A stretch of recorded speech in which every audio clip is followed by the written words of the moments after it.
اگر کوئی بھی شخص ان کی امپلیکیشن، اس کا مطلب اور اس کی ٹرو ایسنس کو سمجھ لے تو اس کی لائف میں جو پرابلمز ہیں وہ ڈیمینش ہو جاتی ہیں، وہ پرابلمز نہیں رہتی، اس کو سکون اور چین نصیب ہوتا ہے. اور وہ 3 نام کیا ہیں اللہ تعالیٰ کے؟ قادر، قدیر اور مقتدر. ان تینوں کا تقریباً ایک ہی مطلب ہے. قاف، دال اور را کا روٹ ورڈ ہے.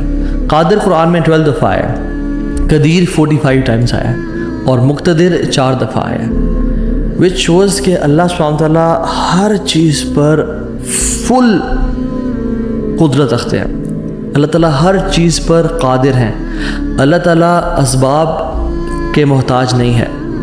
جو مسلمان ان ناموں کو سمجھ لیتے ہیں نا، اور آج ہم سمجھیں گے ناموں کو، اور اس کی وجہ سے آپ دیکھیے گا by the end of the session کس طرح سے ہماری مصیبتیں، مشکلات ہمیں چھوٹی ہوئی نظر آتی ہیں، اور ہمیں کچھ پرنسپل سمجھ میں آئیں گے کہ ہم کس طرح سے اللہ تعالیٰ کی اس سیکرٹ ڈور آف ہیپینس کو انلاک کر لیتے ہیں. خدا کی قسم مسلمانوں میں خوش ہو جانا چاہیے. وہ کسی چیز کا محتاج نہیں ہے، نہ وہ اسباب کا محتاج ہے، نہ وہ لوگوں کا محتاج ہے، نہ وہ ٹائم اینڈ اسپیس کا محتاج ہے، نہ وہ لاز آف فزکس کا محتاج ہے. ہر چیز اس کی محتاج ہے، وہ کسی چیز کا محتاج نہیں ہے. So great news to all the Muslims. اگر ڈاکٹرز نے جواب دے دیا تو کیا ہوا؟ وہ قادر ہے، قدیر ہے، مقتدر ہے. اگر رشتہ داروں نے چھوڑ دیا تو کیا ہوا؟ اگر رشتہ نہیں ہو رہا تو کیا ہوا؟ اگر کاروباری لوگ جو ہیں انہوں نے آپ کو دھتکار دیا اور سائڈ پہ کر دیا تو کیا ہوا؟ His doors are still open. وہ مسبب الاسباب ہے. اللہ رب العالمین وہی ہیں جو یوسف کے دور میں تھے، جو ابراہیم کے دور میں تھے، جو موسیٰ کے دور میں تھے، جو عیسیٰ علیہ السلام کے دور میں تھے. اللہ رب العالمین وہی ہیں، اور وہ ہر چیز کو بدل سکتے ہیں، وہ ہر بند دروازہ کھول سکتے ہیں. مقتدر کا مطلب تو سبحان اللہ یہ ہوتا ہے کہ اس میں نا قدیر کی بھی بلاغت ہے، یعنی جو ہر چیز پر مکمل قدرت رکھتا ہے. آپ لے لیں مثال ہے، یوسف علیہ السلام کی اگزامپل دیکھ لیں. ایک بچہ جو کہ بالکل اپنے انفینٹ سے نکل رہا تھا، اس کو کنویں میں پھینک دیا گیا. وہاں سے اس کو قافلے نے پرچیز کیا اور بالکل for pennies he was sold. اور عورت نے حملہ کیا ان پہ، گناہ کرنا چاہا، جیل میں ڈال دیا گیا ان کو. ٹھیک ہے، وہ شخص جو کنویں میں پھینکا گیا، جو جیل میں ڈالا گیا، جو اتنا بے بس کہ نہ باپ نہ ماں نہ بھائی، بالکل مصر میں ان نون اسٹرینجر، اور وہ جیل میں بھی ہو، نو کانٹیکٹس، نو پی آر، کیا بنے گا اس کا؟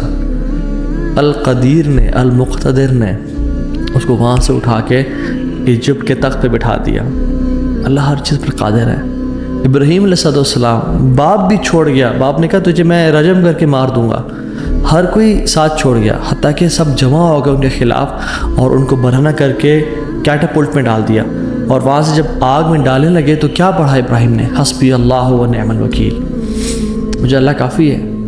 اور کیا ہی وہ نعم الوکیل، کیا بہترین دوست ہے، کیا بہترین کارساز ہے وہ.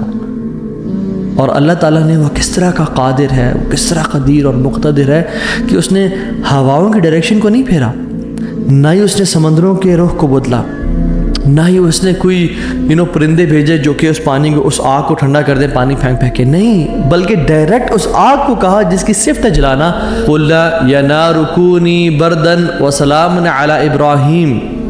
ہم نے کہا اے نار، اے آگ ٹھنڈی ہو جا اور سلامتی کا باعث بن جا ابراہیم کے لیے.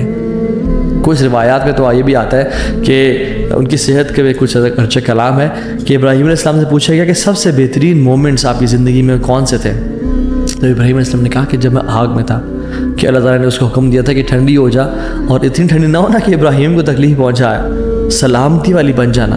تو those were the best moments that I spend in my life. اور وہ کس طرح سے ٹھنڈی ہوئی کہ صرف ابراہیم کے لیے ٹھنڈی ہوئی، لیکن جو رسیاں ابراہیم علیہ السلام کے ہاتھ پہ بندھی ہوئی تھی ان کے لیے ٹھنڈی نہیں ہوئی. اس رسیوں کو جلا دیا مگر ابراہیم علیہ السلام کے بال تک کو بھی نہیں جلایا. اور جب ابراہیم اس آگ سے نکلے تو ان کا جو باپ تھا آزر، وہ دیکھ رہا تھا اور کہتا ہے نعم ربک یا ابراہیم، کیا رب ہے تیرا ابراہیم. یعنی ایک کافر کو، ایک مشرک کو تو یقین آ گیا کہ کیا رب ہے ابراہیم کا.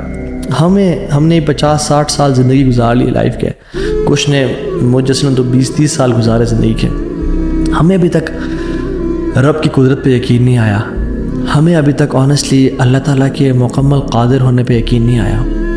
تیسرے پارے میں ایک شخص کا ذکر آتا ہے قرآن میں کہ ایک شخص گزر رہا تھا اور ایک قریہ سے، ایک بستی سے گزرا، ویلیج تھا، اور وہ بالکل یعنی آپ سمجھ لیں رونز تھا، وہ بالکل کھنڈرات بن چکا تھا۔ تو ان کے ذہن میں ایسے ہی خیال آیا، who will raise them up؟ کون کھڑا کرے گا انہیں دوبارہ؟ ابن کثیر اور باقی لکھتے ہیں کہ وہ عزیر علیہ السلام تھے۔ خیر نیورتھلیس اللہ تعالیٰ نے ان کو موت دے دی، اور موت دینے کے بعد جب اٹھایا تو کہا کہ کتنا عرصہ تم پڑے رہے ہو اس جگہ پہ؟ تو کہا کہ دن کا کچھ حصہ۔ اللہ تعالیٰ نے کہا کہ تم 100 سال مردہ رہے ہو یہاں پہ، اور ان کا جو حمار تھا، جو گدھا تھا، وہ پیرش ہو گیا، اس کو یعنی کھا کے کیڑے مکوڑے، مٹی نے اس کو ڈیکمپوز کر دیا۔ لیکن جو ان کا کھانا تھا، اللہ اکبر، کیسا قادر ہے اللہ تعالیٰ! فانظر الی طعامک وشرابک لم یتسنہ، اپنے کھانے کو دیکھو اور اپنے پینے کو دیکھو، اس کو کسی نے چھوا بھی نہیں ہے۔ کھانا ہم باہر سے آرڈر کرتے ہیں، کچھ کھا لیں تو فریج میں نہ رکھیں، اور ایک دن گزر جائے تو وہ باسی ہو جاتا ہے، خراب ہو جاتا ہے۔ ایک دن کھانا برداشت نہیں کر سکتا، لیکن 100 years گزر گئے، کھانے کو کسی نے چھوا بھی نہیں۔ اور جو حمار تھا، جو گدھا تھا ان کا، وہ بالکل پیرش کر گیا اور ڈیکمپوز ہو گیا۔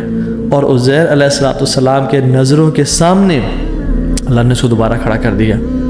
کیا کہتے ہیں سب دیکھ کے، اللہ کی قدرت کے مناظر دیکھ کے، جب اللہ کی کامل قدرت دیکھی اور اتھارٹی اوور تھنگس دیکھی، تو کیا کہا؟ قلنا اعلم ان اللہ علی کل شیء قدیر، قال اعلم ان اللہ علی کل شیء قدیر، میں جان گیا ہوں کہ اللہ تعالیٰ ہر چیز پر قادر ہے۔ واللہ العظیم میرے بھائیو اور بہنوں، اس سینٹنس میں نا بڑا مزہ ہے، بڑی لذت ہے، بڑا نشہ ہے۔ اگر انسان جانے نا کہ میرا رب ہر چیز پر قادر ہے، تو خدا کی قسم ہماری پریشانیاں، ٹینشنز، انزائٹی سب ختم ہو جائے گی۔ تو آپ نے گھبرانا نہیں ہے انشاءاللہ، ٹھیک ہے؟ اگر ایک چیز زندگی میں آپ کی ہے جو اس لیسن کا جو ہے نا، آج کے سبق کا جو، آج کے جو اس پوڈ کاسٹ شو کہہ لیں اس کو آپ، اس کا جو کرکس ہے وہ یہ ہے، اگر آپ اللہ والے بن جائیں تو اللہ اپنے بندوں کا امتحان تو لیتا ہے مگر اسے کبھی ضائع نہیں کرتا۔ اللہ اکبر، اس کو لکھ لیں اپنے ذہن پہ اور ساری زندگی اس کو پکڑ کے رکھیں۔ اگر آپ اللہ والے بن جائیں تو اللہ سبحانہ و تعالیٰ اپنے بندوں کا امتحان تو لیتا ہے کہ میرا بندہ سچا ہے یا نہیں، میرا ہے یا نہیں، لیکن خدائی قسم کبھی ضائع نہیں کرتا۔ شرط یہ ہے کہ آپ اللہ والے بن جائیں اور نیت صاف ہونی چاہیے۔ تو میں آپ سے نا آج 3 بیسک پرنسپلز کی بات کروں گا کہ آپ نے اپنی لائف میں کرنا کیا ہے۔ پہلی چیز، نیت صاف کرنی ہے۔ اگر آپ اللہ والے بن جائیں اور اپنی نیت آپ صاف کر لیں، اللہ تعالیٰ آپ کو کبھی ضائع نہیں کرے گا۔ صحیح بخاری کی حدیث ہے، بنی اسرائیل کا واقعہ ہے، اوتھینٹک صحیح بخاری کی حدیث ہے۔ ایک شخص، اس کو 1000 دینار چاہیے تھے، 1000 دینار چاہیے تھے۔ وہ ایک شخص کے پاس گیا، اپنے جاننے والے کے پاس، اور کہا کہ مجھے 1000 دینار چاہیے۔